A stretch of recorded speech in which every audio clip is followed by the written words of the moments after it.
warahmatullahi wabarakatuh.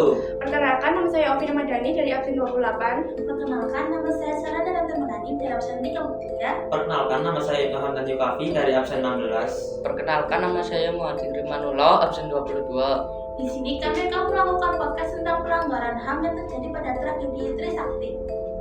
Guys, tadi aku habis baca artikel yang membahas pelanggaran HAM di Indonesia. Nah, kalian ada yang tahu nggak apa yang terjadi pada tanggal 12 Mei 1998? Aku tahu tanggal 12 Mei 1998 itu hari terjadinya tragedi Trisakti. Singkatnya, ini adalah puncak dari krisis ekonomi dan politik yang membuat mahasiswa turun ke jalanan menuntut reformasi dan turunnya presiden pada saat itu. Puncaknya, di Universitas Trisakti Jakarta terjadi penembakan. Trisakti itu pun puncak kejengkelan publik.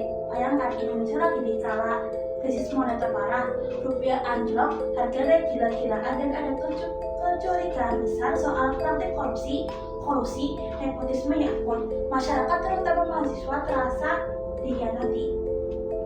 Jadi, bagaimana kronologi pergerakan mahasiswa Trisakti? Mereka mulai aksi damai di dalam kampus setelah negosiasi masa memutuskan untuk bergerak keluar menuju gedung DPR atau MPR. Sekitar pukul 12.30 WIB, ribuan mahasiswa bergerak ke selatan, tapi beberapa ratus meter dari gerbang utama. Mereka sudah dihadang oleh blokade aparat gabungan, ada kepolisian, ada militer. Negosiasi pertama gagal. Mahasiswa sempat mundur dan disinilah mulai terjadi ketegangan. Ada yang mencoba maju lagi, aparat melepas tembakan peringatan, tapi belum peluru tajam. Sampai akhirnya sekitar pukul 17.00 WIB, mahasiswa memutuskan kembali ke dalam kampus karena suasana sudah tidak kondusif. Mereka sudah berada di Ayaman. Nah, ini yang paling misterius. Ketika masa sudah mulai merapat kembali ke gerbang kampus, beberapa kelompok aparat yang sebelumnya mundur kembali maju. Mereka melakukan penembakan gas, pelemparan batu, dan tembakan itu terdengar. Jadi, penembakan itu terjadi justru saat mahasiswa sedang mundur dan berusaha kembali ke kampus.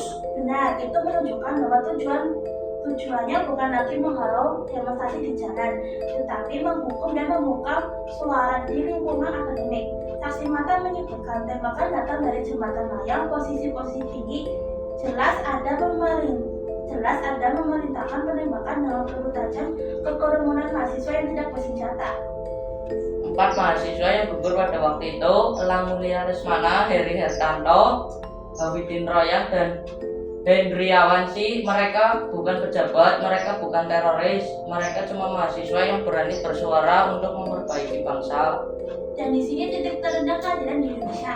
Kasus ini jelas-jelas pelanggaran HAM berat dan sudah diakui oleh Komnas HAM, tapi penuntasannya nihil.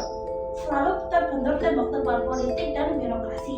Coba kita pikir, para pejabat kita tuh hobinya kan ziarah ke makam pahlawan, pasang foto beliau besar sambil bikin video bilang mengenal jasa para pendahulu. Tapi gilaan menegakkan keadilan untuk Elang, Heri, Hafidi, dan Hendriawan yang makanya sudah jelas ada, kok mendadak amnesia massal? Apakah keadilan di negeri ini hanya untuk yang mereka punya privilege, sementara para korban reformasi harus puas hanya dengan ucapan turut berduka cita dan maaf yang basi? Wow, tapi emang benar. Kenapa proses hukumnya selalu mentok? Banyak spekulasi, mulai dari dugaan intervensi politik yang tinggi, sulit mencari saksi, hingga sengaja diulur agar kasusnya hilang dimakan waktu. Intinya ada kekuatan besar yang tidak mau kebenaran terungkap, karena kebenaran itu mungkin menyeret nama-nama besar.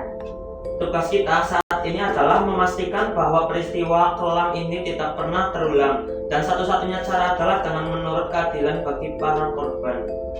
Dan kita jangan sampai lupa tentang tragedi ini dan semangat para mahasiswa yang berdemo. Tragedi Trisakti mengingat kita untuk demokrasi, keadilan HAM yang stabil agar tercipta lingkungan yang kondusif.